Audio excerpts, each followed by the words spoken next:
Good morning and welcome to the May 31st episode of MSP Dispatch, your source for news, community events, and commentary in the MSP channel. As always, I'm joined by my co-host, Mr. Tony Francisco. How you doing, Tony? Excellent, Ray. Good morning. How are you doing today? Last day of the month? Last day of the month, day before billing day for most MSPs. Day Just got after off Memorial Weekend. some grilling, right? Did you do any grilling this weekend? Come on. Of course we did. Yeah. Burgered and corned out, and 3-day weekend was well received. So I have to be careful because as a native South Florida person, I'm want to say barbecue, but as somebody who has a lot of friends in Texas, they remind me very, very quickly that's not barbecue, that's grilling. So they will berate me endlessly, as all good friends do. So it's funny. Let's get into the news, man. Let's talk about some fun stuff that happened.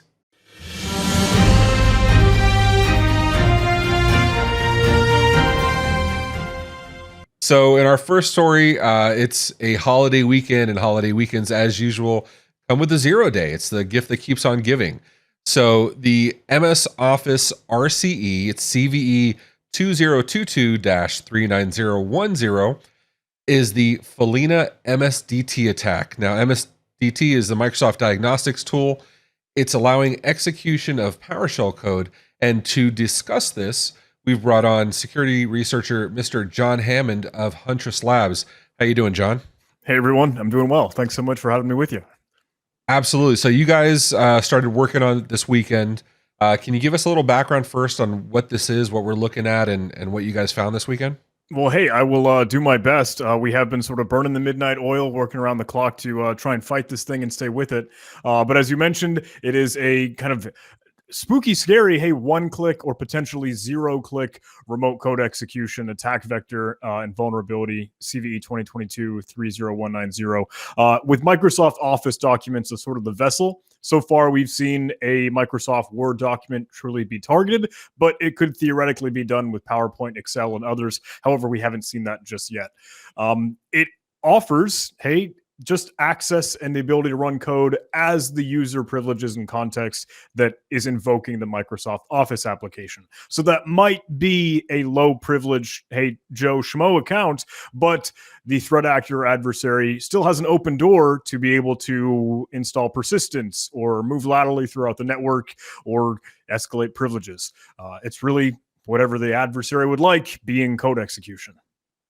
And there's no real way to test for this before when you get the attachment. If you have Microsoft Outlook preview set up and you have that preview pane, that's sufficient, right? Are we seeing AV tools catching this yet? Are we seeing traditional tools catching it? So Microsoft has released a security advisory just very recently, I believe late last night. And if you update Defender and its signatures, it is now checking and detecting this with MSDT or MSDT, sort of as a strange tag name. And that is at least currently being updated. And that is the best mitigation and detection efforts that we have. You could tweak registry settings to change, whatever file handle or protocol URI is handling invoking code, or you could use some attack surface reduction rules. But at the moment, that is the best mitigation efforts we have. There is still no patch available yet. Hey, John, just to be clear for the rest of us out there, this is a no-click. You just need the Microsoft Outlook preview open to view this document, and this will be exploited instantly. Is that correct? I have to admit, have not tested in Outlook specifically. In Windows Explorer, if preview pane is on, yes, correct. And if you were to open or just click the Word document, it's not a macro. It's not a macro-based document, but it will, again, as you mentioned, yes, automatically execute code. So just for everyone's clarity, this is a preview only execution. You don't have to open the document. You have to click it. You just see the email, you preview it and move on. It's too late. You've already been attacked. Tony, you're scaring the kids and the MSPs at home. This was like our Friday the 13th episode. Oh, thanks, John. I Right? really I should wanted have broken you out the to If that's all right. Yeah. I would love to interject and still, hey, manage expectations. I don't mean to be, hey, doom and gloom, fear, uncertainty, and doubt. Please treat this as another vulnerability. Yes, it is another vulnerability, but take that for what you will. Do your response plans as needed. But it is another fire drill, and take it as that. I mean, realistically, the best practices we've been, and I know best practice is starting to become like the new buzzword, but if, as you said, if it's going to run under the context of the user that opened the Office application. So if you're not running as admin, you're running as a standard user, there's some protections in there. If you're not opening or you're not accepting file attachments from people you don't know, the old advice of if I didn't ask for it or I wasn't looking for it, I'm not going to accept it. These rules still hold true to give you additional layers of security or protection against stuff like this, right? I mean, none of that advice has changed.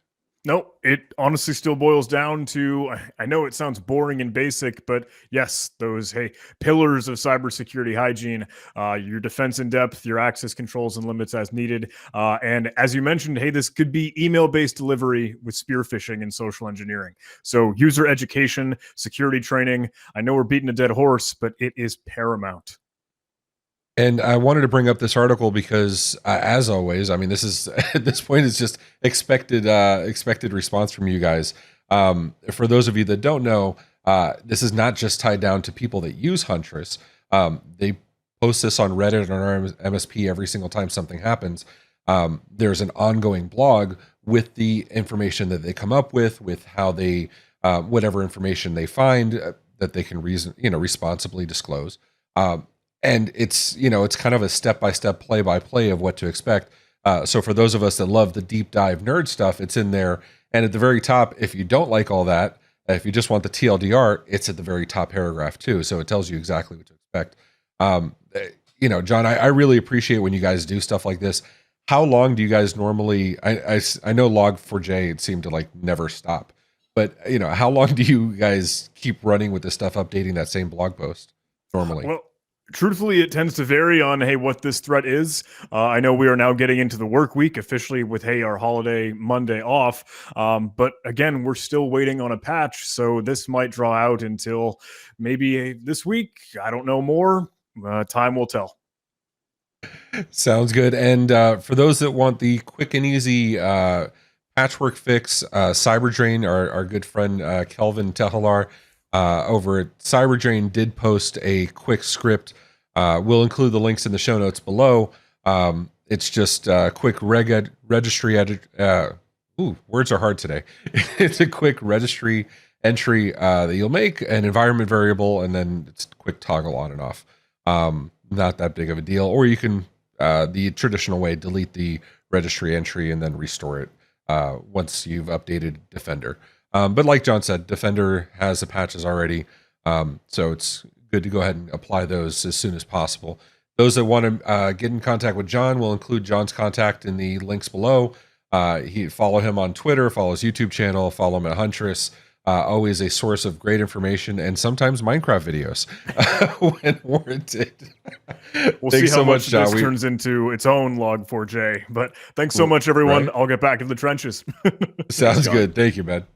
All right, Tony. It's not all doom and gloom, right? We have like other good news. I mean, we have sometimes ransomware is a good thing. Sometimes, but ransomware, the other white meat. It isn't all that bad.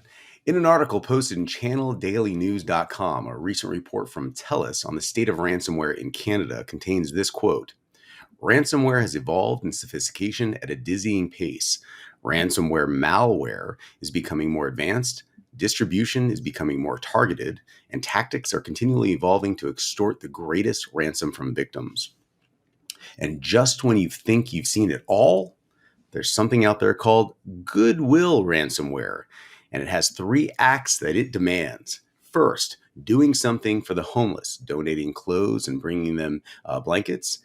taking poor children out for their favorite meal, and finally, paying someone's medical expenses. Victims are sent detailed instructions, including how to prove that they performed these 3 acts of kindness. Selfies must be taken and posted to social media with a photo of a frame that has been provided by the ransomware attackers. This opens up an entirely new set of standards in what is good and what is bad. Ray, I have so many questions for you on this. It's something that we've talked about every single episode: security, ransomware. But I just can't wait to unpack this a little with you. This is like a sumo wrestler on rollerblades. It's weird and good. Oh, what are your thoughts? Is this good ransomware attacks?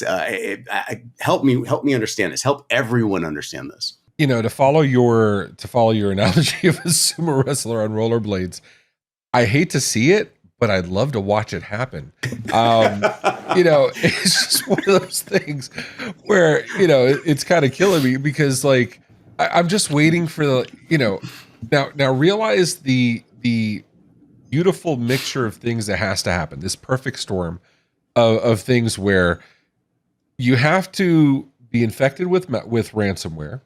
You have to have no offsite backups. And the infected malware, it happens to the best of us, but realistically, it's happening more often than not. The people that are not having strong security posture, that are not, they're practicing, they're probably running as admin. They're probably, doing all the stuff you shouldn't be doing, right? The stuff John just talked about. Don't do these things. And then they don't have reliable backups or offsite backups that are air gapped where they can restore. So they're in a position where they have to engage with the ransomers to get something back. And then we're going to say these people that didn't do all these other steps are now going to find 4 homeless children that they want to feed. And, you know what I mean? And not for nothing, I'm all for the acts of charity. Let's do this. But, I'm just waiting for this one pick of like, hey, what I mean? It's ridiculous. I hate to see this ransomware, but I'm dying to see the first Instagram posts that are like a result of this. You know what I mean? I have never seen it, and there's clearly articles about it, and it's becoming more and more prevalent, the concept of goodwill ransomware. But exploiting someone in any degree, of course, is bad. I understand the wants, the intentions, but using this as the driver for your moral agenda, I don't think the juice is worth the squeeze. I think they're doing more harm than good. And it's ransomware. We can never say, well, let me rephrase that. At this point, I don't think ransomware is mercurial. I think it is very much a negative component. And trying to decide if ransomware is good or bad, you might as well take your security practices from a Ouija board at that point. It's extremely rudderless. If we all agree to the fact that ransomware affects people, businesses, people, families, an industry in a very, very negative way, although the intention is to drive something good, I don't think it offsets it. I think that's bad across the board. However, there are things, there's the WikiLeaks, of course, of the world, and which is another form of that in some degree, but it's not holding someone completely hostage. It's not bringing a company to its knees and holding their data before exploiting it. I have mixed reviews about this. I'm reading a lot of articles. We talk about this because the MSP community is deeply impacted and terrified about this, as we talk about every single episode. Ray, I don't know if I'm going to give it that pass, though, right? This isn't Snowden or, the WikiLeaks stuff. This is a crisis of conscience, and I'm going to do these things because I believe the information has to get out there. I'm purposely doing bad for good. I'm going after people. Because let's remember, usually the statistics have shown that if you can't recover from a ransomware event within the first 7 days, you're 50% more likely for your business to close permanently. Like this is doing bad for good. We're not talking Robin Hood stealing from the rich to give to the poor. We're talking messing with the poor to give to the poor. You get what I'm saying? I don't think I can give these people an ethical pass here. I under agree any with you. circumstances. But But I I do would love to believe- see that sumo wrestler on skateboards. roller skates. And I do believe that shifts are good. Ray, talk about shifts. So, talking about shifts, not any other word. New report from Barracuda MSP, the MSP Business Report 2022. Barracuda MSP surveyed 500 MSPs to get this data, and in nearly all aspects, the numbers are good. Revenue's going up.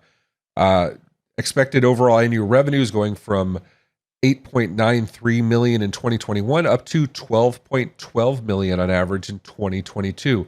Again, these are projections, but they're good projections, right? And MSPs are expected to generate up to 63% of their income from services this year as compared to 53% last year. Tony, business is good. We all had the pandemic, the 2022 or 2020, 2021 pandemic economy where IT technology services in general were really thriving. And we expected in many cases for there to be a slowdown, or as things equalized, MSPs to have to pivot to being able to accomplish different sources of revenue so they could equalize to accommodate for the changing economy. But this says we're still in an upswing. 500 MSPs admittedly is not a whole lot of MSPs, considering there's, depending on what numbers, there's between 40,000 and 250 billion MSPs on the planet, depending who you ask. But what's your take on this? It's a lot of numbers. That is a lot of numbers, and I believe that everything is contextual. So if we're looking at it from the perspective of the MSP at a certain gradient, a certain degree, and a true SMB sub 50 users in one of their customers' audience, I think business is pretty good. There's a lot of business out there. The smaller the companies are moving forward. They're looking for a more predictable source to administrate their IT services. There is the larger gradient, which is between 100 and 250 employees. The MSPs that service that particular niche doing exceptionally well. As you move into the enterprise grade, you're looking at a huge boom, and that's usually going to be tied or indicated by the acquisitions. And acquisitions have been prolific. Everyone is acquiring everyone else. We don't know who's going to be bought today, who just got bought yesterday. We're trying to keep up to with these stories twice a week here at MSP Dispatch. At the end of the day, the lowest common denominator across the board is increases in infrastructure from a security perspective. And all of that addresses the MSP community.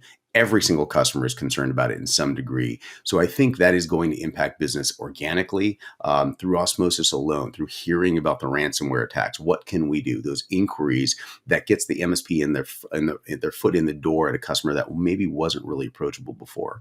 So we're looking at business across the board becoming really nice, but contextually, it's probably better in the mid-market than it is at the lower end. But at the top end, we're seeing acquisitions across the board, which could be gobbling up, ironically, the smaller MSPs. And we're seeing that every single day. We're really excited to talk about this stuff because we read about it in articles here at MSP Dispatch every single day. And it's difficult to articulate how good things actually are because they are really good. But we're all interested to see where things are going to keep going and where are they going to continue to get better. Is it a focus on security? Is it a focus on the MSP core pillar of managing their existing services? Or maybe is there going to be a small pivot or an evolution of the very audience that we address every single day? Ray, what are your thoughts? We've said this over and over again. One of the reasons MSPs are so engaging, is so lucrative, and so just tantalizing for investors is because that sweet recurring revenue, those services based revenue, which are extremely high margins, especially if you get into niches and you get into certain verticals where you may have subject matter expertise that nobody else has. Literally the sky is the limit, and maybe even beyond. And we've seen that, right? We've seen the investors go in and do these valuations for MSPs where they're just throwing ridiculous amounts of money. I'm just waiting for that one investor to just, I'm waiting for the Scrooge McDuck investor to be swimming through his coins in his vault, because the amount of money being thrown at MSPs further backs us up that MSPs are in a target-rich environment. We have a lot of opportunity to do well. And then there's still the other class of MSPs that we sometimes refer to as break fix, where they're not really focusing on recurring revenue. They're focusing on project stuff, or they're focusing on one-time engagements. Obviously, oftentimes with an often changing clientele. It's not the same clientele over and over again. So I wonder, I wonder who's going to best take advantage of these revenue opportunities, and if they will eventually see less of these break fix shops and more of these pure MSP plays. But if you have any comments, questions, concerns, we want to hear from you MSPs. Hit us up in the comments below. Let us know. Hit us up on socials, or hit us up at email, news@mspmedia.tv.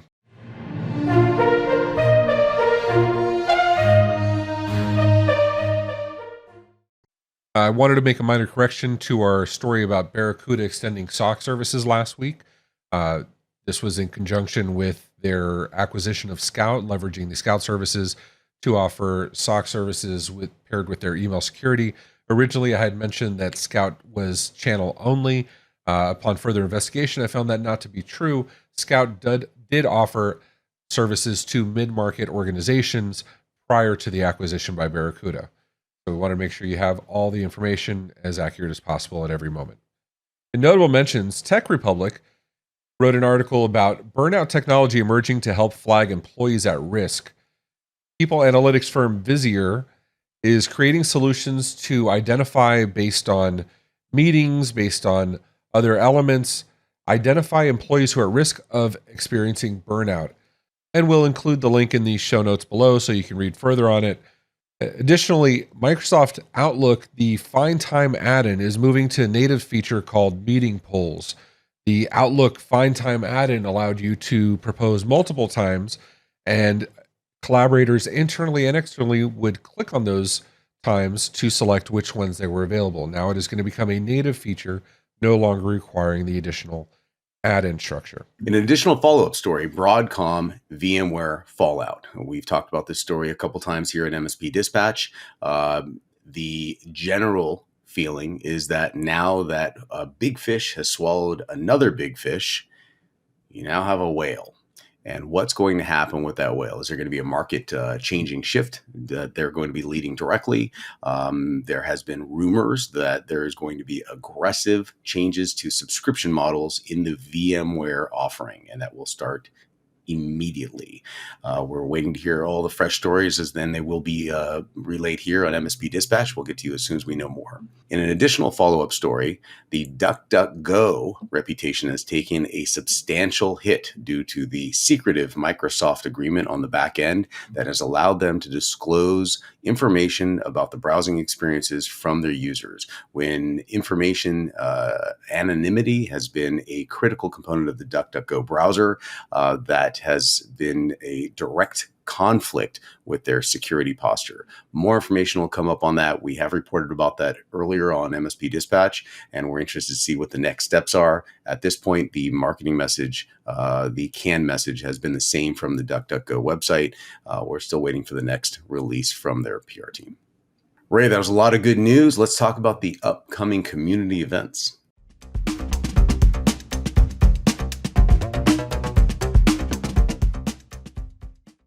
Oh boy, do we have a lot of community events coming up. June 2nd at 1 p.m. is Partner First, Growing Your MSP, How to Build Your Sales and Marketing Department. These are tools that every MSP I've ever met needs some help with. So I hope you'll join us. June 3rd, MSP Dispatch Week Wrap-Up presented by the MSP Media Network. June 6th through 8th, we have IT Nation Secure, where the OIT and MMN teams will be on site, recording lots of video and content, getting interviews with the vendors that you know and love, including those new ones that you might want to learn about, as well as the Tech Bar. We're going to be doing a live Tech Bar / MSP Geek meetup on June 7th during the pub crawl. And then June 6th through June 9th, in-person event, the RSA Conference 2022 in San Francisco, California. Microsoft's going to be doing a pre-day event that will also be streamed, where they're going to be talking about the state of security and what you can do to improve your posture. Definitely a must-attend event. Tony, that takes us. That closes us out of this Tuesday edition of MSP Dispatch. We had a little bit of scares, a little bit of smiles, and a little bit of sumo wrestlers on rollerblades. Last day of the month, day after Memorial Weekend. This is going to be an exciting week. Everyone's refreshed, and everyone stay off rollerblades. It's just a sign. I can feel it. And update all of your software, please. Yeah, I have to run quickly so I can go update my Windows Defender and take selfies feeding homeless children. So with that, thank you very much, MMN audience. We appreciate you. We look to hear from you in the comments or emails. Hit us up on all the socials. Until next time, take care of yourselves and each other. Be safe, everyone. This has been a broadcast of the MSP Media Network.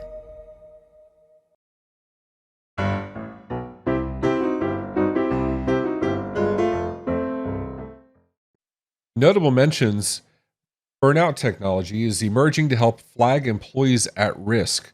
Tech Republic. Wow, words are hard. Okay, sorry about that.